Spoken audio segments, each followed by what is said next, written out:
Bonjour à tous et bienvenue pour ce nouveau webinaire. Ce webinaire d'aujourd'hui sera à propos des vies antérieures. Et je parle de vie antérieure parce que ce soit avec les hypnothérapies ou les thérapies psychédéliques, on peut plus ou moins souvent se confronter à ces idées ou même ces expériences. En hypnothérapie, je peux recevoir un certain nombre de personnes qui veulent plonger dans des vies antérieures ou se posent des questions sur est-ce que ce qu'ils ont vécu en hypnothérapie, est-ce que c'était une vie antérieure ou non. Et également en thérapie psychédélique, et notamment avec le psilohuasca, qui est vraiment un peu la spécialité de la chose, on peut très très vite se retrouver dans des vies, dans d'autres vies, et vraiment beaucoup. Donc je trouve ça intéressant aujourd'hui d'en parler, de partager ces expériences, parce qu'il y a beaucoup de flou autour de ce sujet actuellement, même s'il y a certaines informations très intéressantes. Et, euh, et donc voilà, je coupe juste le son, voilà, super. Donc voilà, je voulais vous apporter mon expérience personnelle, mon expérience professionnelle également, et quelques anecdotes potentielles. Euh, voilà. Donc prenez en compte que ce n'est que mon point de vue, ce ne sont que mes expériences. Moi, c'est un plaisir de partager parce que je sais que pour certaines personnes, ben, ça peut clarifier des choses, ça peut aider, ça peut faire avancer, ça peut répondre à des questions évidemment.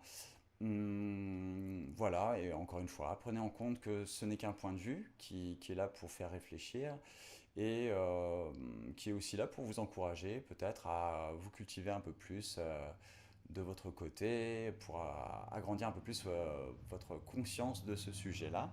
Alors, je vous vois que quelqu'un se connecte, donc je vais l'admettre. Bim, voilà. Et donc pour me présenter, voilà, j'ai mes petites notes à chaque fois sous la main, c'est toujours plus sympa. Donc pour me présenter, je suis hypnothérapeute depuis voilà, enfin, plus d'une dizaine d'années.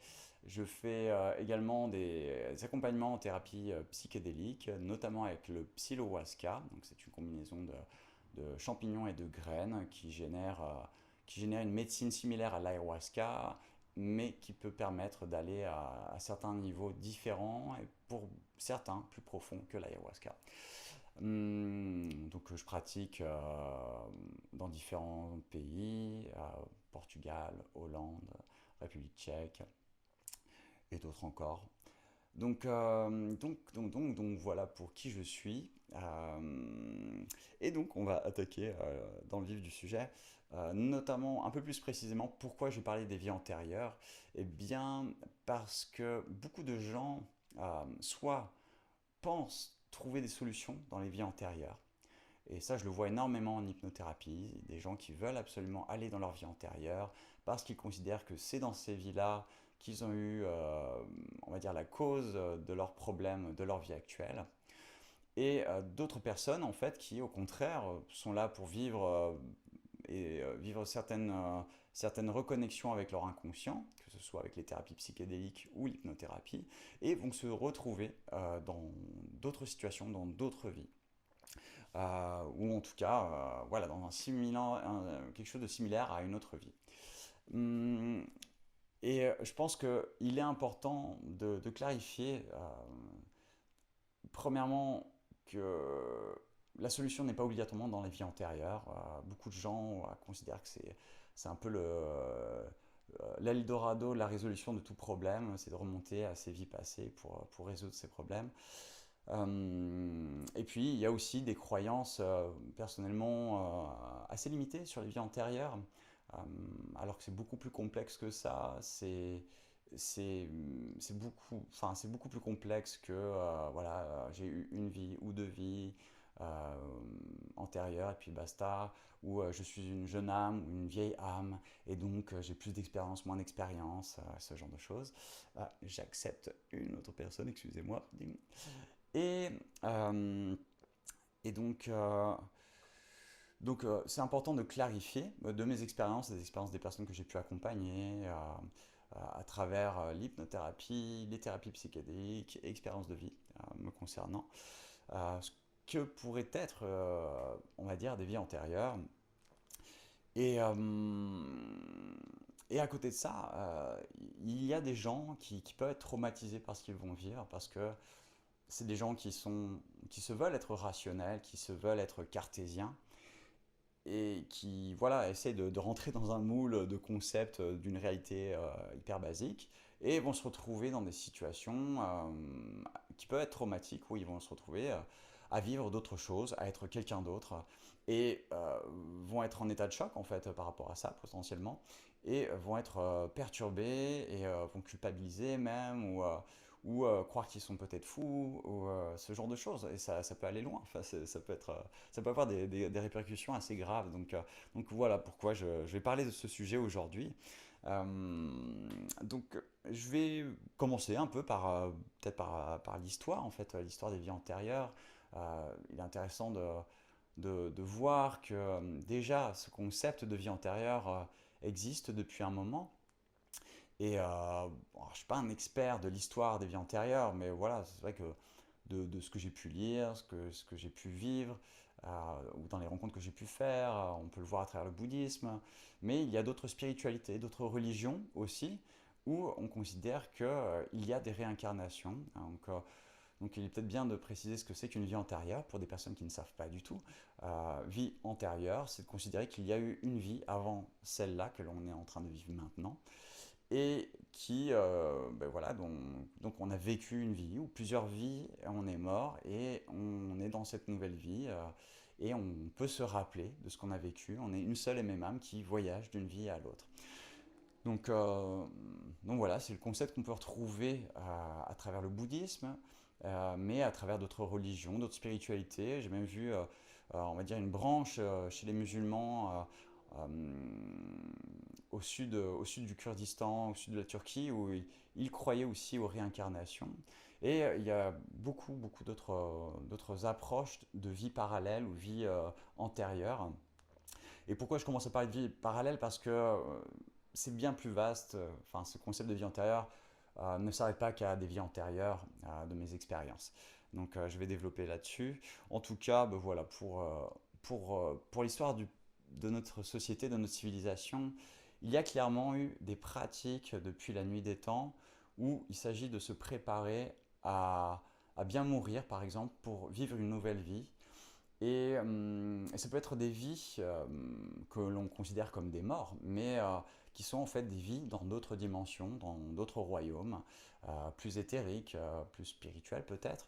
Mais c'est très intéressant de réaliser que si on enlève le concept de mort, en fait, il s'agit quand même d'une préparation à intégrer une autre forme de vie. Et ça, on le retrouve vraiment partout, hein, que ce soit en Europe, où il s'agit de vraiment bien se préparer à mourir, ou de créer une tombe orientée d'une certaine manière pour mourir, pour ensuite que son âme puisse aller quelque part ailleurs. Et on le retrouve chez les Égyptiens. Euh, il est intéressant chez les aborigènes d'Australie de voir que pour eux, la réalité est un rêve en fait. Donc ce n'est pas une réalité en soi.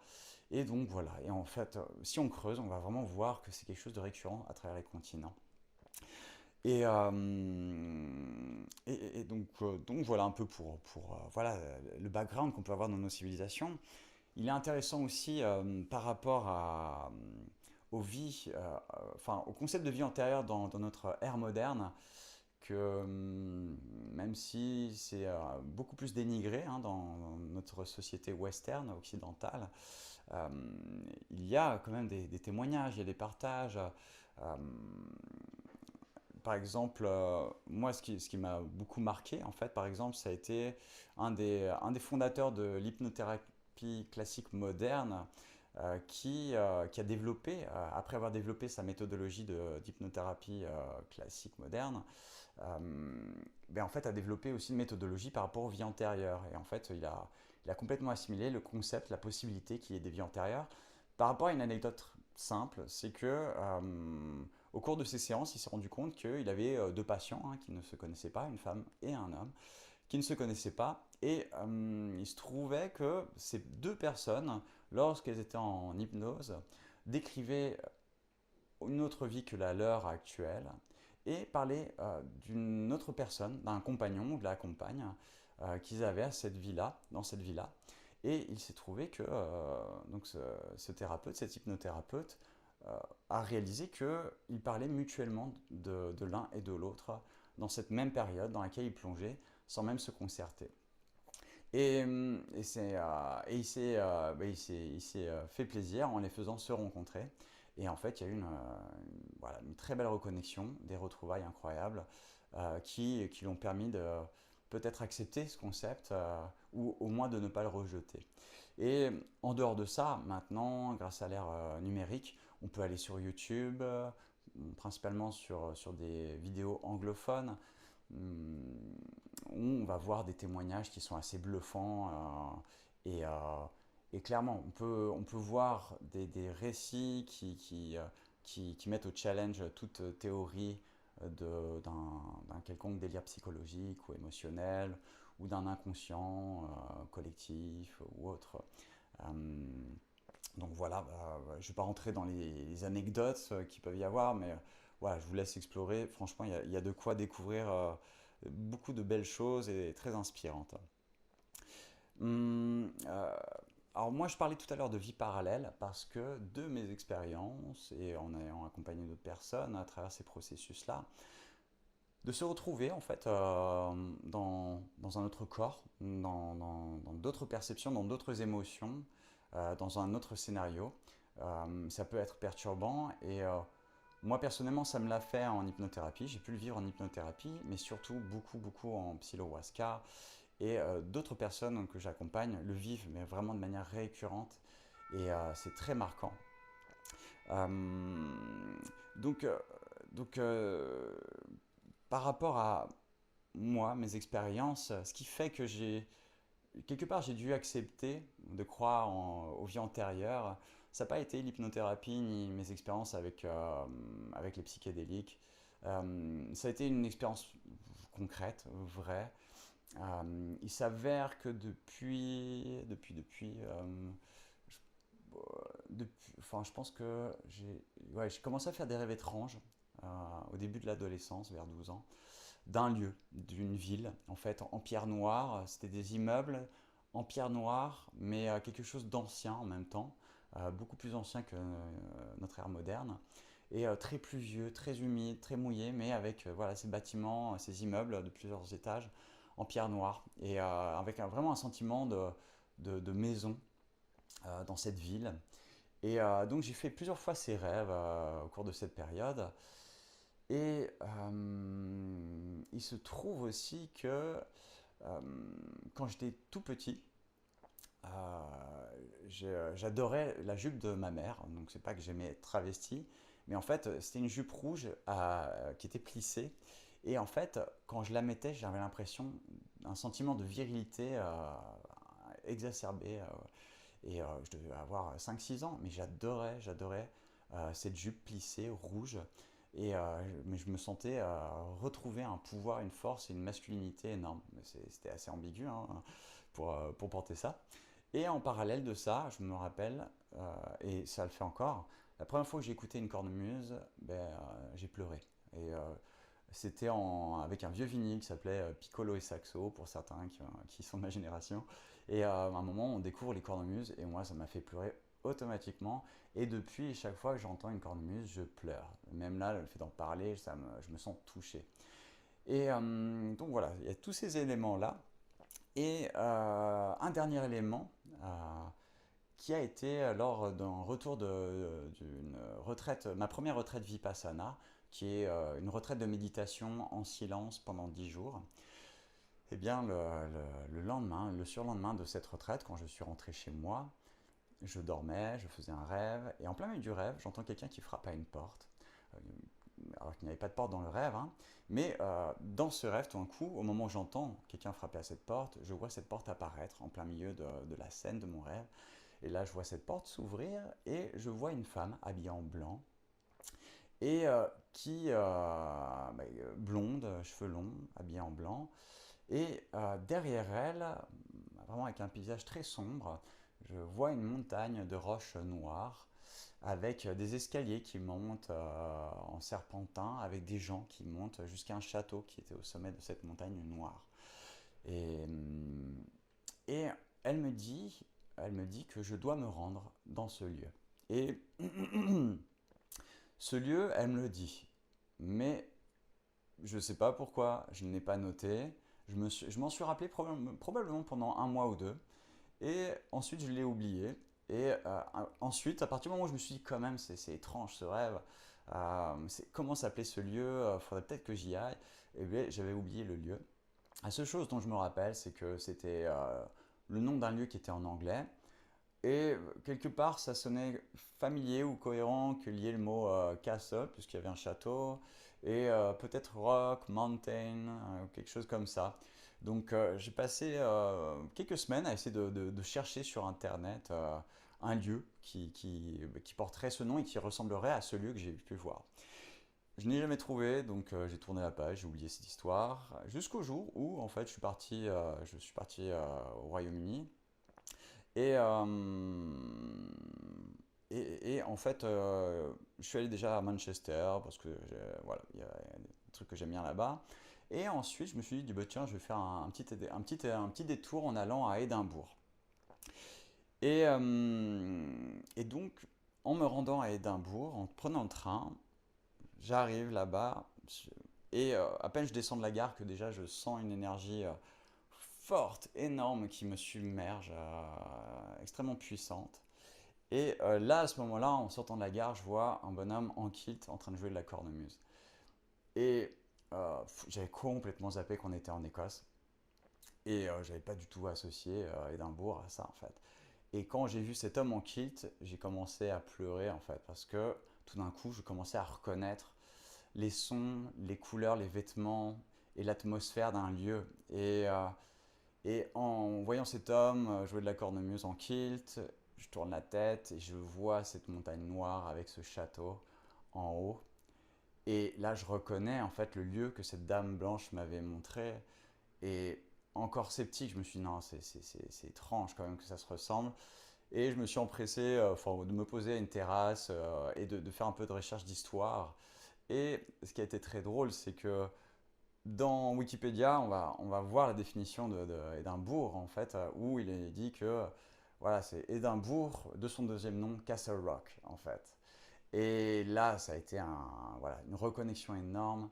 Et en fait, j'ai passé 3 jours à reconnaître tout, en fait, de ce lieu. Et c'était fort, c'était beau de revivre, en fait, quelque chose que je reconnaissais, les coins de rue, euh, et toute l'atmosphère qui allait avec, et même le climat, et les pêcheurs, et voilà, tout ce cosmos, en fait, je le reconnaissais, mais je reconnaissais les immeubles que je voyais dans mes rêves, et en fait, j'ai passé, voilà, ces quelques jours à être revenu chez moi. Et ce qui était très drôle au final, c'est que ben, je suis revenu dans cet espace-là, que j'ai complètement reconnu, mais c'était un peu comme si je revenais vivre chez ma mère ou chez mes parents alors que j'étais devenu adulte. C'est comme si ben, voilà, c'était un passé qui ne m'appartenait plus en fait et voilà, qui était quelque chose que je ne voulais plus. Donc voilà, c'est une explication un peu longue, mais bon, je pense que ça vaut la peine de le partager d'une personne qui a vécu quelque chose comme ça. Et, euh, et surtout, voilà, quoi, je peux plus renier en ayant vécu ça. Ce concept ben, voilà, de conscience, de vivre des choses avant de les avoir, avant d'en être conscient dans cette vie-là, en fait. Donc voilà, pour les anecdotes sur le concept de vie antérieure, euh, voilà. Euh, Au-delà de toutes ces histoires, est-ce que c'est vrai ou non? Parce que finalement, c'est un peu le débat, et c'est même beaucoup le débat. Euh, Personnellement, j'y crois. J'y crois. Mais après, avec toutes les explorations que j'ai pu faire, avec les psychédéliques notamment, hum, il y a des choses qu'on peut comprendre en fait. Si on va assez loin avec des plantes médecines, ayahuasca, psilohuasca ou autre, qu'on va dans une conscience cellulaire ou moléculaire, particulière, en fait, on réalise qu'une particule qui constitue un atome, en fait, elle est immortelle. Et si on respecte cette logique, hein, on parle de la mémoire de l'eau, même du transfert d'énergie entre particules, eh bien, en fait, une particule vit l'infini, en fait, depuis la nuit des temps. Elle transporte des informations, des énergies, et en fait, elle va vivre, vivre, vivre, vivre, vivre, et après, elle nous constitue, et ensuite, elle continue à vivre. En fait, ce concept même de mort, en fait, nous concernant, c'est avant tout une dissolution particulière, moléculaire, pour reconstituer d'autres choses ensuite. Et donc, toute cette information qui passe dans ces particules, elles sont maintenues, et ça, c'est constaté actuellement. Et c'est vrai qu'avec les thérapies psychédéliques, avec les thérapies chamaniques, bah, ça, on peut l'explorer, on peut le vivre. Et en pratiquant voilà, une méthode assez poussée, voilà, un bon dosage de médecine, et puis aussi une bonne pratique de méditation, on peut aller plonger très très loin dans la mémoire cellulaire et on peut se reconnecter avec la mémoire de nos cellules. Et de mes expériences, euh, en fait, chaque particule a vécu des milliards de vies, en fait, d'ici et d'ailleurs, enfin, organiques ou minérales ou autres. Et, euh, et voilà, et c'est vrai que quand on prend ces plantes chamaniques, on peut très vite se retrouver dans ces connexions avec toutes ces vies qu'on a pu vivre. Et très souvent, en parlant de moi ou des personnes que j'ai pu accompagner, avec notamment le psilohuasca, on va plonger dans des vies antérieures qui sont quelque part à guérir, qui sont à réconcilier ou avec lesquelles on doit faire peut-être un deuil, en fait, d'accepter la fin ou la dureté ou le trauma de cet événement. Et il est intéressant aussi de voir que on peut parler de vie antérieure, mais je parlais de vie parallèle tout à l'heure parce que moi, des expériences que j'ai pu vivre et d'autres personnes ont pu vivre, c'est que des fois, on peut être là en train de faire quelque chose, en parlant des extrasensoriels, hein, au final, et on va se retrouver tout d'un coup être ailleurs et faire autre chose, être dans un autre environnement tout en étant soi. Et c'est intéressant de voir que, au-delà du concept de vie antérieure, et si on se réfère à la physique quantique aussi, hein, toutes ces particules, ben, elles sont constamment en résonance avec d'autres particules, et on le voit de plus en plus dans les films, les séries, hein, les réalités parallèles. Et voilà, j'ai pu croiser de nombreuses personnes qui ont pu vivre en fait ces états d'être ici, tout d'un coup de se retrouver pour un très court temps ailleurs. Euh, et ça peut être relativement perturbant, hein, surtout si on essaie d'être hyper cartésien et qu'on se fait embarquer là-dedans. Euh, donc il est important de peut-être réaliser que voilà, il y a ce concept de vie antérieure, mais, euh, mais qu'en fait, euh, il y a plein de choses autres que vie antérieure. Alors, je vois qu'il y a un petit commentaire, je confirme, merci Yann d'en parler, car ça reste... Oups, j'ai perdu le texte. Ça reste mystérieux tout cela, ouais, ouais, ouais. Et, euh, et ce qui est intéressant, et merci de ton partage Christelle, c'est intéressant de peut-être creuser un peu plus que juste une notion de vie antérieure, et puis sortir aussi de ces notions de religion. Voilà, si on vit une autre vie, c'est punitif ou c'est quelque chose de négatif, alors que peut-être tout simplement les particules qui nous constituent, elles sont immortelles et elles se dissolvent pour se reconfigurer dans un autre état. Et toutes ces mémoires, c'est ce qui constitue nous, et ensuite autre chose, et ensuite autre chose. Et à ce niveau-là, c'est intéressant de considérer que, euh, que ces particules, en fait, contiennent une mémoire. Euh, Par exemple, dans la sorcellerie africaine, il est connu que on va manger de la viande crue du sorcier qui va mourir pour s'accaparer ses pouvoirs, en fait. Et alors c'est une anecdote, ça peut être une tradition. Moi personnellement, je l'ai vécu par exemple Je suis un inconditionnel du steak tartare, par exemple. Désolé. Et il m'est arrivé, lorsque je mangeais des morceaux non hachés ou pas suffisamment hachés, de la nuit même me retrouver soit dans un abattoir, à être l'animal qui va être tué, soit voir mes congénères se faire abattre. Et je suis pas, à la base, bon, voilà, je suis issu d'une culture de viande, donc j'ai jamais eu une mauvaise conscience à manger de la viande, mais effectivement, en ayant fait ces rêves qui ne sont pas des rêves, pour ceux qui ont déjà vécu ça, ils me comprendront, c'est que on reconnaît un rêve où il s'agit voilà, d'un symbolisme et de situations où tout d'un coup on est dans une autre réalité que la nôtre. Pourquoi le voile de l'oubli? Pour notre évolution, il faudrait se souvenir. Oui, et de mes expériences, en ayant plongé, je parlais à un moment en Psylwaska, je parlais de 7 niveaux de conscience que j'avais pu explorer. En fait, euh, en étant dans cette conscience du quotidien, hein, nous qui sommes un peu enfin moi je considère qu'on est un peu ceux qui nourrissent, qui nettoient ce corps, qui amènent ce corps et qui habitent ce corps à vivre des choses, ben, on n'est pas vraiment au courant, hein, de ce qui nous habite au final. Il est considéré que notre inconscient représente 95-98% de notre personne. Et donc, notre conscient, eh bien, c'est une mini-fraction. Et on croit que cette conscience-là devrait tout savoir, ou si elle ne sait pas, c'est qu'on ne sait pas. Alors qu'en fait, ben voilà, il y a ces 95-98% de notre inconscient qui sont notre mémoire cellulaire, les fascias, d'autres, enfin voilà, d'autres strates de conscience qui nous habitent dans notre cerveau et dans nos cellules. Eh bien, elles potentiellement peuvent savoir ce qu'on peut appeler des actes manqués ou ce qu'on va chercher en hypnothérapie par exemple, hein. Ce voile de l'oubli, ben, on va l'ouvrir à ce moment-là et sous médecine, sous plante chamanique également. On va ouvrir un voile qui nous reconnecte à des mémoires. Moi, de mes expériences, pourquoi ce voile de l'oubli? Euh, eh bien, c'est pour ne pas corrompre l'expérience, en fait. Ça, c'est mon expérience, encore une fois, hein.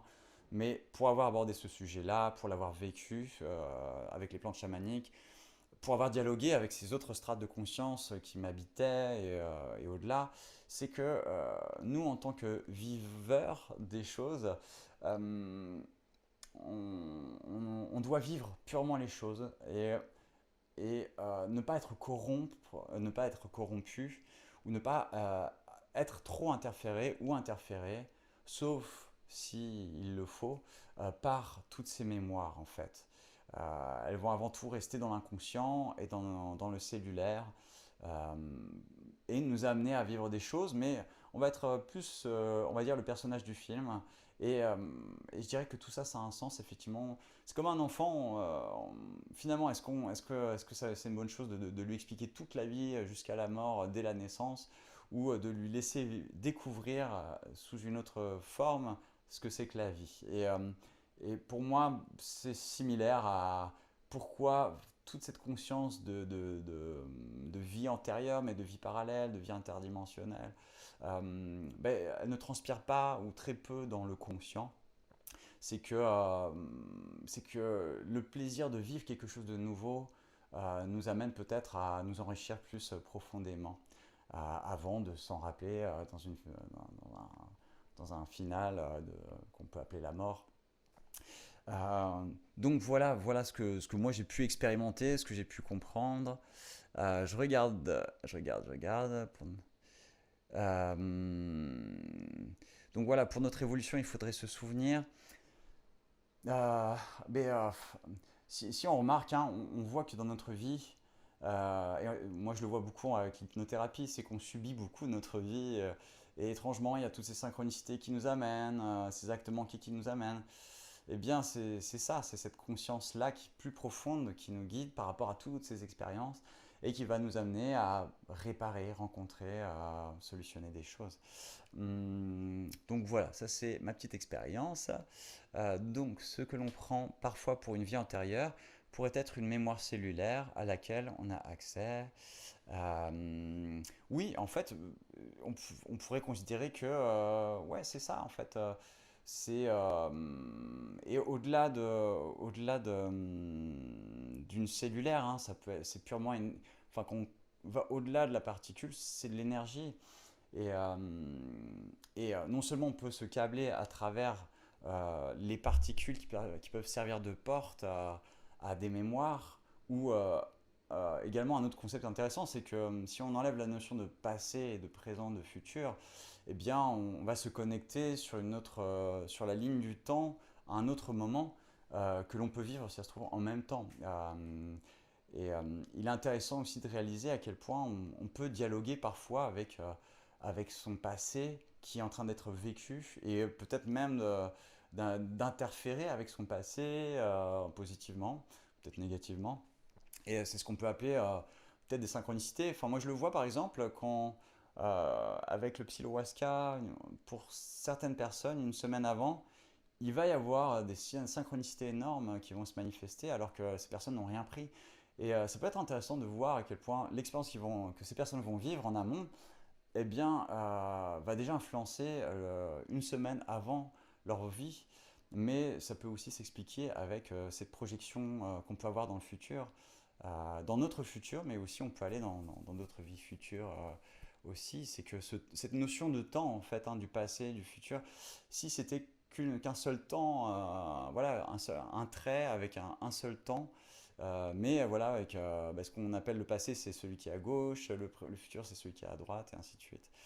Donc voilà, et à côté de ça, effectivement, on peut se connecter aussi énergétiquement par d'autres perceptions à travers notre esprit tu vois, qu'on peut appeler des formes de décorporation, d'incorporation dans d'autres corps, dans d'autres vies en parallèle. Voilà, enfin c'est un vaste sujet. Moi, ce que je voulais définir ou peut-être partager, c'est qu'en fait, il y a bien plus que des vies passées. En fait, il y a, si on, enfin, on va peut-être aborder la notion de conscience qui peut voyager dans du parallèle, dans du avant, dans du après, dans du au-dessus, dans du en dessous, dans des réalités supérieures ou réalités inférieures, ou dans d'autres choses qui nous accompagnent. C'est-à-dire tout d'un coup se décorporer au cours d'une nuit et puis intégrer le corps d'une autre personne par exemple. Ça c'est des expériences aussi enfin, voilà, moi, que j'ai pu vivre, que d'autres personnes ont pu vivre. Et, finalement est-ce que c'est si différent que ça que si on enlève le concept de souvenir mais plus d'être en fait. Voilà, ça peut être vraiment un nouveau concept intéressant à aborder, à réfléchir. Alors, je reviens sur des questions. Donc encore une fois, hein, c'est que mon point de vue, c'est que mes expériences. Euh, voilà. Euh, un accès à ce cosmos intérieur qui n'est pas forcément propre à une ancienne incarnation de notre âme. Oui, oui, oui. En fait, ce qui est intéressant pour les gens qui ont voyagé profondément avec les plantes chamaniques, c'est qu'à un moment, quand on remonte les niveaux de conscience, on réalise que on va accéder à une conscience collective. Et au-delà de la conscience collective, il y a une conscience unique qui vit en simultané toute forme de vie, et non seulement dans le présent, mais voilà, enfin, il n'y a pas de notion de temps, quoi, en fait, hein. Donc ça peut être tout en même temps, dans le passé, dans le futur, comme le présent. Donc ouais, c'est intéressant de peut-être revisiter cette notion de passé dans les moments où on se rappelle, alors que peut-être qu'on est en train de le vivre en parallèle, même si ça appartient sur une autre ligne du temps. Voilà. Et le temps comme une boucle rétroactive. Alors moi, de mes expériences dans les notions de temps, bon là c'est vraiment avec les thérapies chamaniques, c'est qu'à un moment, mon expansion de conscience a été telle que tout d'un coup j'ai pu me rappeler autant de ma naissance que de ma mort d'ici en fait. Et de voir en fait cette notion du passé et du futur comme un seul temps en fait, un seul temps présent. C'est comme si on zoome sur un point et qu'on va définir voilà, enfin voilà, on est au centre du point, mais il y a aussi à gauche du point, à droite du point. Et c'est vrai qu'en expansion de conscience, on peut arriver à un stade où tout d'un coup, ce n'est qu'un seul temps qui s'écoule et tout d'un coup, en fait, voilà, c'est comme si on dézoomait sur juste un instant, mais dont la structure que l'on appelle temps est là. Et tout d'un coup, en s'extrayant dans cette expansion de conscience de cette dimension, on va se retrouver dans une autre dimension supérieure où finalement, voilà, ce qu'on appelle une vie est un temps en fait. C'est un temps précis où il n'y a pas le concept même de temps n'existe plus en fait. C'est un peu alambiqué, mais c'est intéressant à vivre. C'est un peu particulier. Donc c'est pour ça que je dirais pas une boucle. C'est plus le temps est une dimension parmi tant d'autres peut-être que consciemment on la vit dans cet élan-là, mais en fait voilà c'est peut-être qu'un concept et que dans notre inconscience et dans nos consciences profondes ou supérieures, eh bien c'est tout autrement quoi. Et ce qui fait que on peut être partout à la fois. Et ce qui peut expliquer pourquoi on peut faire de la télépathie aussi, c'est que peut-être on se connecte dans le corps de l'autre. C'est pas qu'on va lire dans le corps de l'autre, c'est juste qu'on va se connecter à qui nous sommes dans l'autre aussi, même à travers une photo, de pouvoir se connecter à une personne, voilà, se connecter à voir le passé à travers des objets, voir le futur à travers des objets ou d'autres choses. Euh, voilà, en fait, j'appellerais ça plutôt, au fait de mes expériences, comme si notre conscience voilà, remonte un peu plus à une conscience supérieure pour voyager de, euh, dans différents points de conscience qu'on peut appeler voilà, passé, présent, futur, supérieur, inférieur ou autre.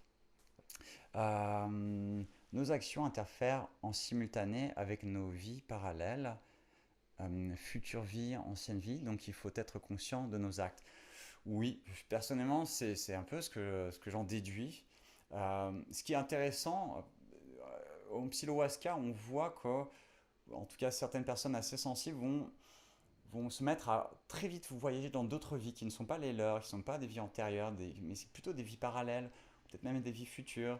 Euh, et ce qui est très intéressant, c'est que en pratiquant régulièrement, on va se surprendre finalement à peut-être aider ces personnes qui sont en train de vivre cette vie-là, la vivre en même temps qu'elles, lui apporter un soutien, ou peut-être même aller se procurer une prise de conscience, une énergie dans ces autres vies.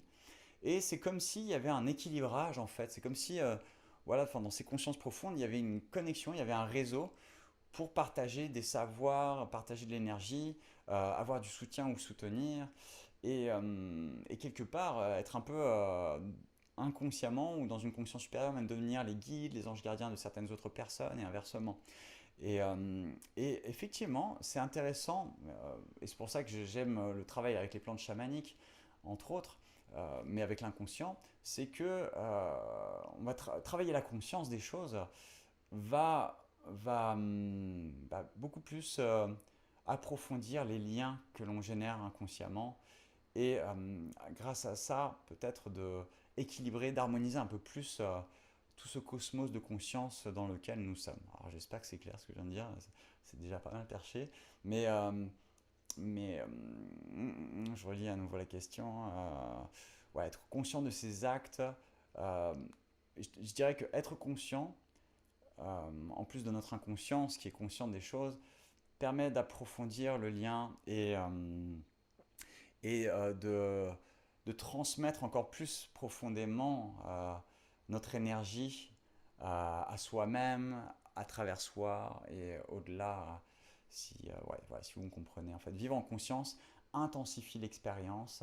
Comme un enfant, hein, quand il vit ses expériences, il les vit en conscience, il n'est pas préoccupé en général, et ça va générer un état vibratoire qu'on appelle des émotions qui vont être très très fortes. Et on voit que c'est quelque chose de beau et qui imprime, hein, qui imprègne. En général, beaucoup de gens aiment les enfants, probablement inconsciemment pour cette énergie-là aussi, hein. En bien comme en mal, hein. Il y a des parents qui peuvent justement vouloir avoir des enfants pour les vampiriser par rapport à cette énergie, mais bref, c'est une autre histoire. Euh, donc voilà. Donc tout ça pour revenir à un point encore plus reculé sur voilà, qu'est-ce que pourrait être autrement que des vies antérieures, ce que l'on vit, ce que l'on expérimente.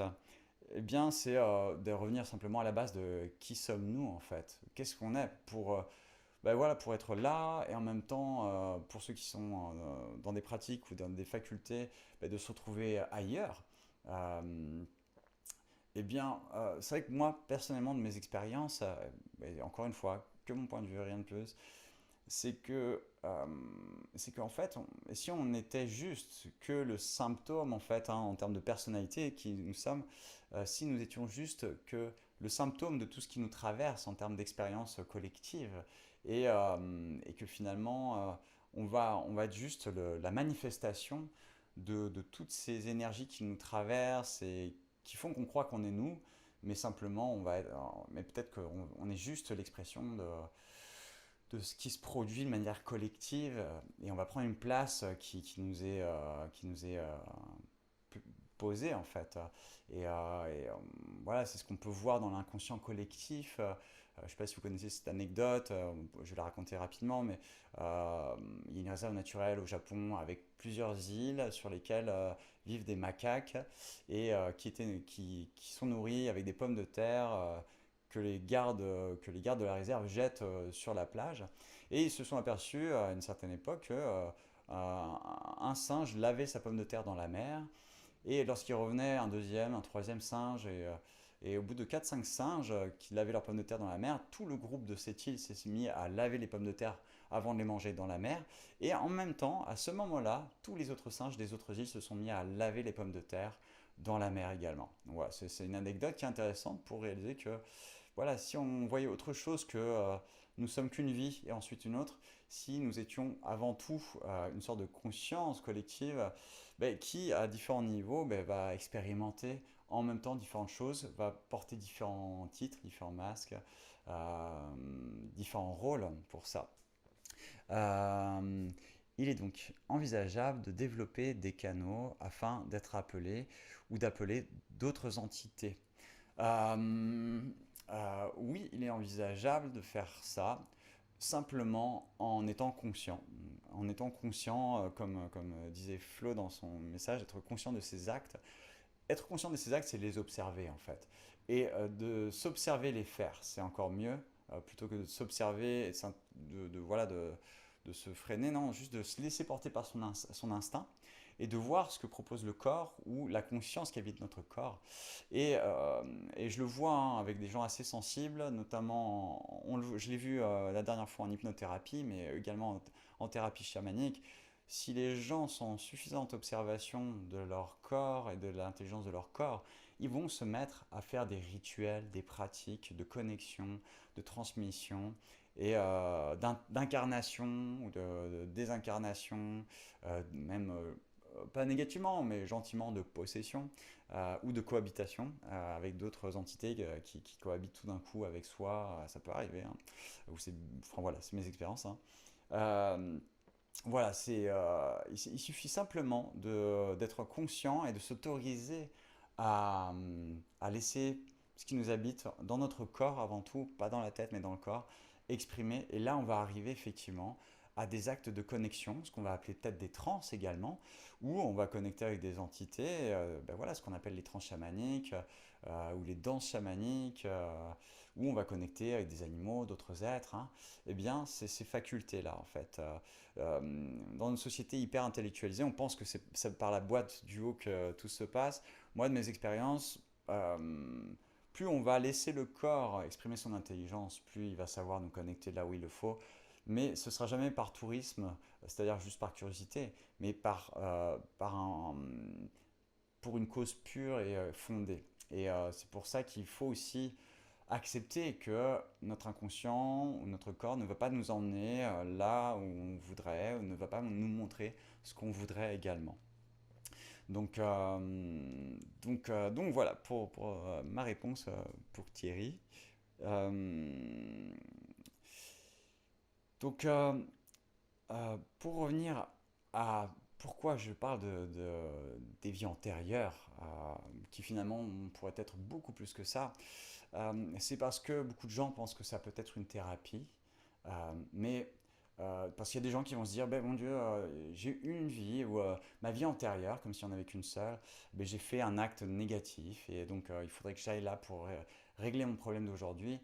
De mes expériences et des expériences de personnes assez sensibles, on va pouvoir se rappeler de milliers, de milliers, de milliers d'autres vies où on a été les bourreaux, on a été les victimes, on a été les prédateurs, on a été les proies, on a été carnivores, on a été herbivores, euh, on a été l'air, l'eau et ainsi de suite. Et donc de pas condamner en fait toutes ces expériences de vie en considérant que il y a quelque chose de mal dans ce qu'on vit, même s'il y a de la douleur, de la souffrance, peut-être qu'il y a une intelligence derrière tout ça et que la vie ne fait pas d'erreur, ce cosmos de vie ne fait peut-être pas d'erreur, même si ça peut être des choses assez dures ou cruelles, mais qu'il y a peut-être un équilibre à travers ce système-là, comme un écosystème, hein, où voilà, toutes ces formes d'énergie, aussi belles que terribles, ben, génèrent une onde sinusoïdale de lumière et d'ombre pour créer quelque chose en fait, hein. On le voit en musique, on le voit dans tout au final. Euh, donc voilà, si on prenait en compte que bon, voilà, tout ce qui nous habite dans notre passé ou de ce qu'on croit être notre passé, nos vies antérieures ou dans notre vie actuelle, eh bien, est punitif parce que c'est surtout ça qui est dommage, c'est de considérer qu'on est coupable euh, et qu'on doit être puni, qu'on doit culpabiliser là-dessus. Je trouve ça terrible parce que c'est important de se comprendre, de se pardonner, de se respecter, et que c'est la vie qui peut-être nous amène à vivre ce genre de choses au final qu'on creuse si on y réfléchit bien, hein. C'est un flot et on surfe sur la vague et pas grand-chose de plus, hein. Et je dirais aussi, pour clore, que tout ce qui nous permet d'éviter la culpabilité est plutôt sain, on va dire. Je dis pas de se déresponsabiliser de nos actes, c'est-à-dire quelqu'un qui fait du mal, de ne pas être conscient de ses actes. Je dis pas que c'est bien, mais je dis que je reçois tellement de gens en thérapie dont la base du problème, et je dirais que 100% des gens que je reçois en thérapie, c'est ça, la base du problème, c'est la culpabilité. Et si on enlevait cette culpabilité pour plutôt mettre de la conscience et, euh, et peut-être de la réharmonisation, de l'évolution ou de la prise de conscience, l'expansion de conscience, ça serait beaucoup plus simple pour tous de vivre et d'être en harmonie et peut-être de faire un monde meilleur par ce biais-là. Donc voilà, c'était ma petite conclusion. J'ai bien parlé encore. Voilà, n'hésitez pas. Enfin, ça peut paraître flou, hein, c'est assez complexe tout ça. D'en parler comme ça, c'est pas évident. Mais en tout cas, si vous avez des questions, si vous avez des remarques, n'hésitez pas. Encore une fois, ce n'est que mon point de vue. Je sais que c'est peut-être un sujet délicat celui-là. À ce niveau-là, il peut y avoir des gens qui ne sont pas d'accord et c'est très bien, c'est très bien. Le but c'est de réfléchir, c'est pas d'avoir raison. Euh, voilà, si vous n'avez pas de questions, je vais vous dire au revoir. Pas de questions une fois, pas de questions deux fois, pas de questions trois fois. Nickel. Eh bien, je vous souhaite une belle fin de journée ou une belle journée. Et n'hésitez pas, si vous voulez me questionner ou me partager des choses, c'est avec plaisir. Au revoir.